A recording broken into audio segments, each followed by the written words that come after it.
Hello, and welcome everyone to the next event in our webinar series, a presentation by Thorlabs OSA Research and Development Engineer, Carl Borgentun. My name is Amy Nass, and I'll be moderating today's talk. Dr. Carl Borgentun was part of the development team behind Thorlabs optical spectrum analyzers. He received his PhD from Chalmers University of Technology in Gothenburg in 2012, where he designed and built widely tunable semiconductor disk lasers. After a few years of developing custom lasers from space applications at Jet Propulsion Laboratory in Pasadena, California, he moved back to Sweden and joined the spectroscopy team at Thorlabs. Throughout this talk, please feel free to submit any questions you have using the Q&A tool. Carl will be answering any questions at the end. Now, I'd like to hand the talk off to Carl. Thank you very much, Amy. Thanks for that kind introduction.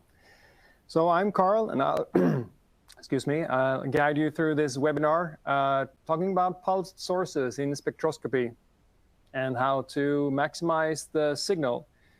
Because many of you are using pulsed sources for spectroscopical measurements.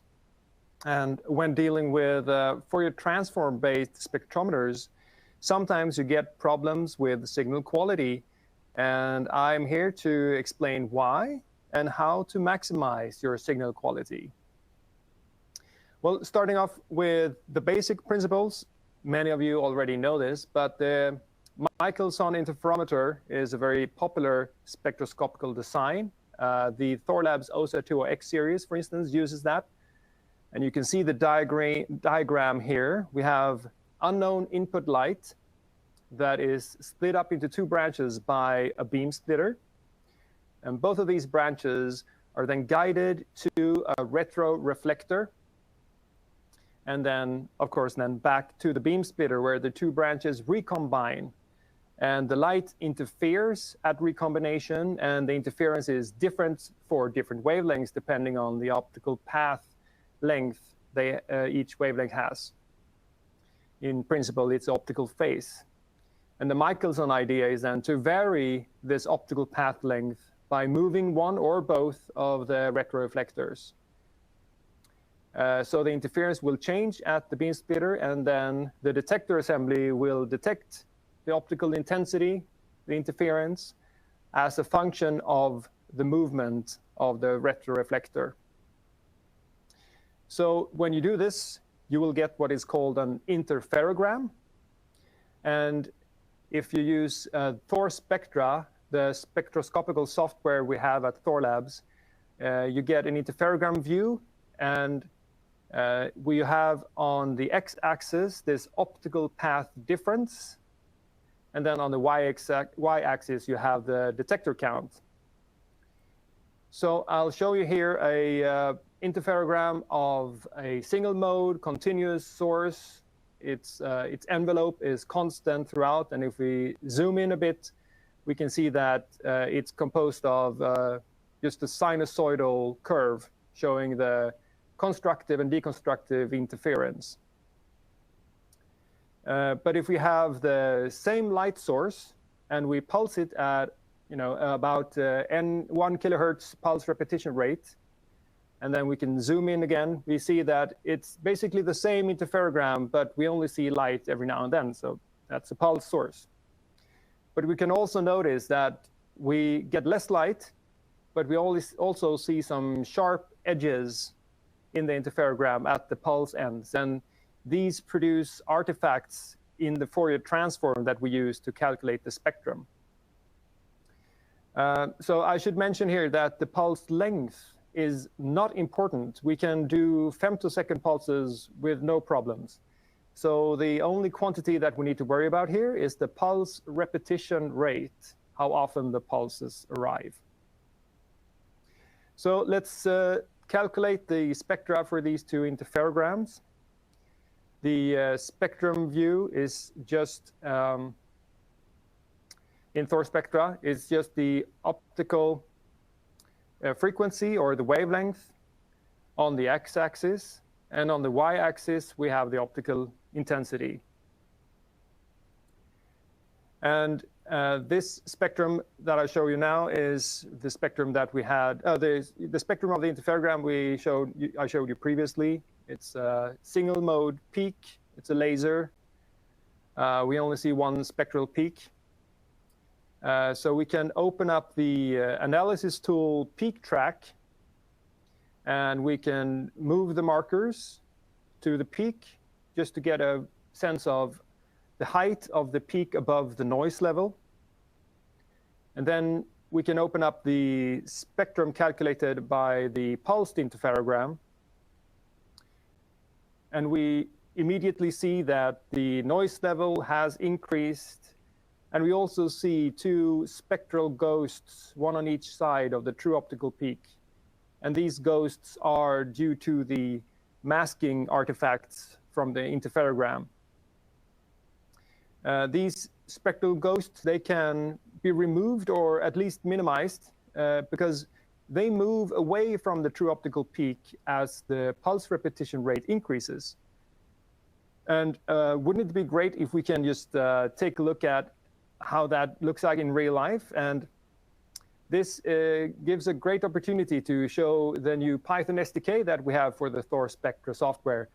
It's called PyOSA, and it's included with the installation of Thor Spectra, which itself is free and can be downloaded from thorlabs.com.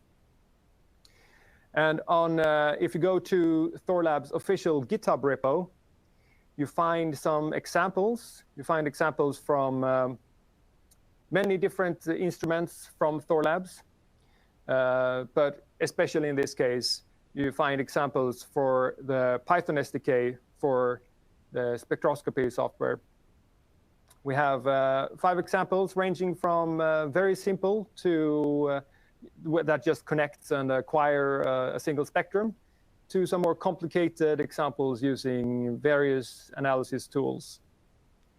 And if we take a look at the code, you can see that it's a clean and simple interface. We've wrapped a lot of the functions into simple user-friendly functions, and you can use virtual devices, so you don't even have to connect to a physical device to use either the Python SDK or the Thor Spectra software itself. So I used this PyOSA to capture 500 different spectra ranging with pulse repetition rates ranging from 10 hertz up to 100 kilohertz.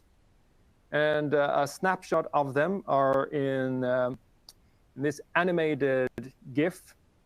And you can see that as the rep rate increases, the spectral ghosts move away from the peak, eventually outside of the optical range of the OSA. We can also take a look at all of these spectra in one image. So here we have the optical frequency or the wavelength. But in fact, just let me rotate this image because give us some more space. So now we have the optical frequency on the vertical axis, the wavelength on the vertical axis, and then we have the pulse repetition rate on the horizontal axis. And in the middle, we have a bright white line, which is the true optical peak that stays constant no matter the pulse repetition rate. But the spectral ghosts move away when we increase the pulse repetition rate. And you can also see from the top, we have a few higher order spectral ghosts that unfortunately move inside of the optical range as the first order move out. But eventually, at a certain point, here in this rightmost place in the graph, we get rid of all the spectral ghosts, and what's left is just the true optical peak.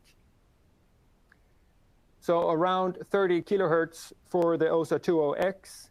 If you're above that limit, then you do get accurate spectra, even if you have a pulsed source.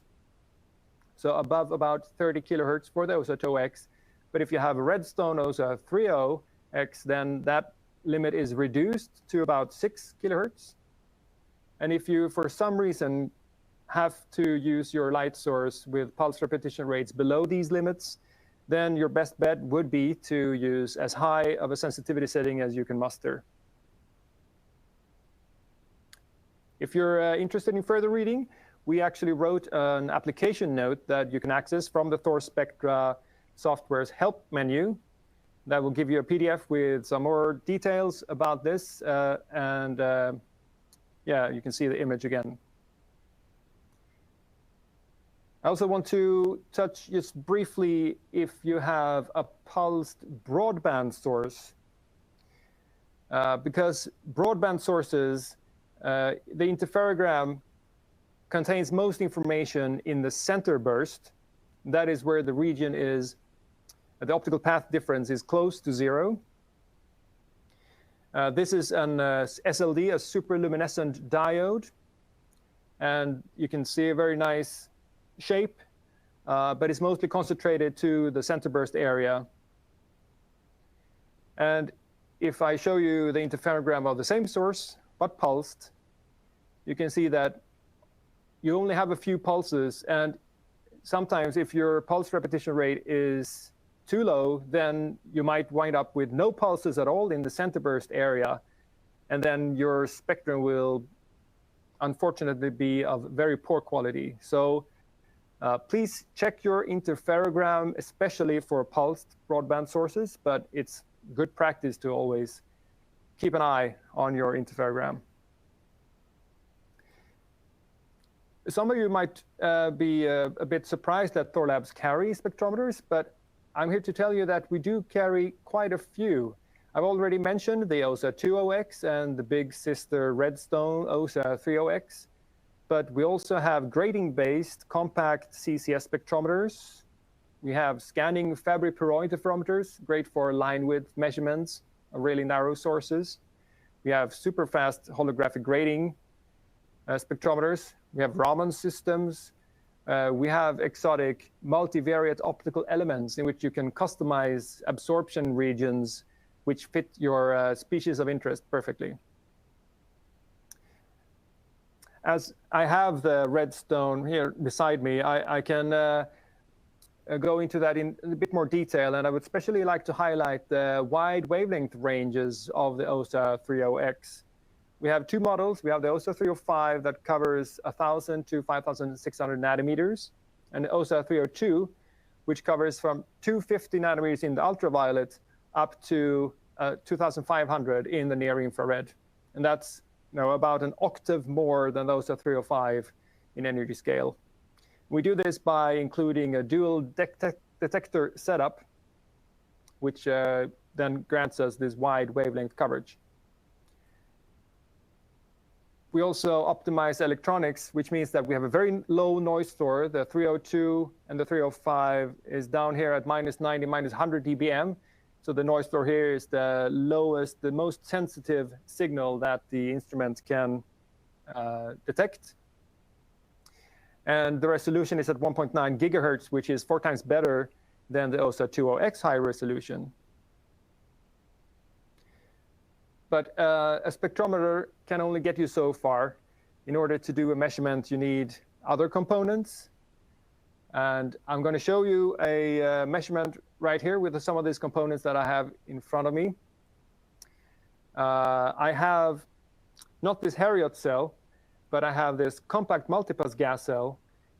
We have Harriot cells in both 10 meters and 30 meters path length, just with a small footprint, and even smaller footprint than with the compact multipass gas cell. So the measurement that I want to show you deals with nitrous oxide. And I have here a light source. That's an SLS 203F, the very wide broadband light source. And then I have this compact gas cell, a 3-meter path length. And as an input, I have an adjustable reflective collimator. So it's reflective and not dispersive, which is great. And adjustable gives me the ability to optimize the signal out of the gas cell. And on the output, I only have I just have a normal reflective collimator, and then the input into the Redstone OSA 305. So the measurement itself, to measure nitrous oxide, I must admit, this is a pre-recorded measurement, so I have saved data files. I will guide you through them. First off, excuse me, I measured a background spectrum just to get a base level. And then I measured a bunch of different spectra while I injected some gas into the gas cell. Excuse me.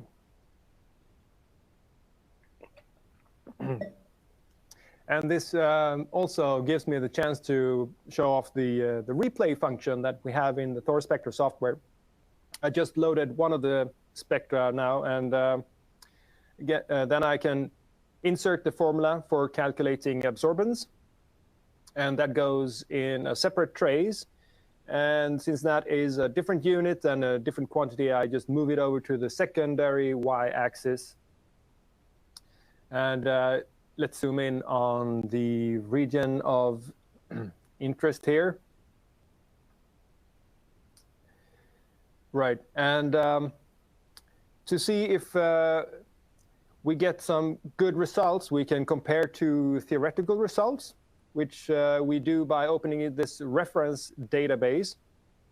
Here we have some pre-loaded species, but you can also use the Hytron database to access parameter files for many, many different species. You can download the parameter files from the Hytron database, import them into Thor Spectra. The software will do the absorption cross-section calculation for you, and you can load it into trays, just as I have done here. So now we have the theoretical spectrum of the nitrous oxide, we have the absorbance, and we're ready to get the measurement rolling. So we start, and the series of measurements I made is being replayed, and we can see that as I inject gas into the gas cell, the absorbance picks up. And in fact, it matches with the theoretical spectrum, which is great. And then we exhaust the gas from the gas cell, and you can see the absorbance goes down. And when we reach the end of the series, we just start the loop again.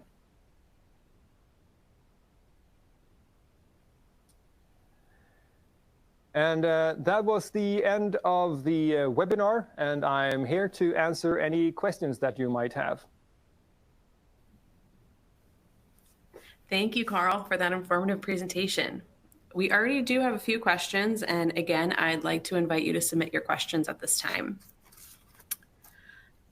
So first question, Carl, is what is the reason for the different repetition rate limits for OSA 20X and Redstone OSA 30X? That's mainly due to the fact that in the Redstone OSA 30X, we have better control of the moving retroreflector inside, so we can move it at a slower pace and gather more light. That's the main reason for the discrepancy. Great, thank you. Do you support other SDK languages than Python? Yes, we do. Thank you for your question. We offer SDK in C and C++, and also LabVIEW. But of course, Python is, I think, used for in a variety of situations all over the world. Okay. I have one more question right now. I do want to remind everybody to submit your questions if you have any. Are there other models covering more wavelengths in the works? Well, sure. I mean, at Thorlabs, we're always listening to our customers and being responsive to different requests that will come in. We do specials if we can, and if you have a certain wavelength range or an idea that we haven't yet in our catalog, please feel free to reach out on our website to mention this, and we'll take it into consideration, and let's see what the future brings. Yeah, and I do want to mention that there is a link below to Hungry for Your Thoughts for if you need to submit that there. Looks like that's all the questions that we have for today. I'd like to thank Carl again for his presentation. And please join us again next week for a presentation by Thorlabs Laser Division's Associate Director, as well as the Director of Engineering, as they explore IR spectroscopy at microcent time resolution enabled by the dual comb QCL spectrometer. You can register for this webinar by clicking the Register Now button below or on our website at www.thorlabs.com/webinars. Thank you very much for your attendance, and we hope to see you again.